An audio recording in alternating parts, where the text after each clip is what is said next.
Aloha. On December the 5th, 1914, Sir Ernest Shackleton and his men headed to the South Pole in one of the most heroic Antarctic expeditions in history. The ship that they used was named the Endurance, named by Shackleton himself after the family motto, "Through endurance we conquer." You know, as I was reading this biography, during the 12+ months that they spent out in the Antarctica, they had to endure assault after assault after assault through the relentless cold weather of the South Antarctica. One of the stories that caught my attention was the time when Shackleton and his men were stuck on Elephant Island. Shackleton decided that he'll take 6 of his best men to find help and rescue while the others remained behind. Those that remained behind on that cold Elephant Island decided that they'll use a rescue boat, switch it the other way around, upside down, and live under this boat as a means of protecting them from the cold blizzard winter.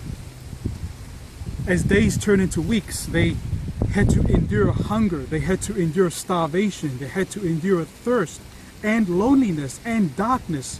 But what I found very interesting is that the reason why they were so resilient in their endurance was due to the fact that these men that were stuck on this island had hope. They had hope that one day soon Shackleton was going to return and rescue them. You know, friends, when I think of this story, my mind cannot help but think of what the Bible teaches us about the importance of prevailing, enduring prayer. Over and over again, the Bible speaks of the importance of prevailing, enduring prayer.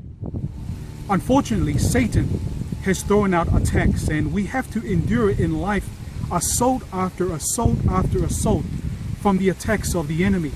Assaults like worldliness, bombardments like pride of life, assaults like guilt, and assaults like the things of this world that distract us from prevailing, enduring prayer. You know, when I think of prevailing, enduring prayer and the importance of it, I think of a man by the name of Elijah in the Old Testament. Elijah was a man who endured in his prayer when he prayed for that rain. And even though the messenger would come back and tell him that it hasn't arrived, that didn't discourage Elijah. Elijah kept enduring. Elijah kept praying for that rain.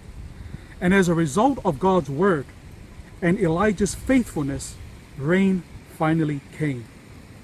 You know, I believe with all my heart that God's end time people will manifest that same characteristic that Elijah had, the characteristic, the virtue of prevailing, enduring prayer. God's end time people will prevail, and they will endure in their prayers as they pray for the outpouring of the latter rain, to give them victory and to empower them to proclaim the everlasting gospel to a dying, cold, sinful world.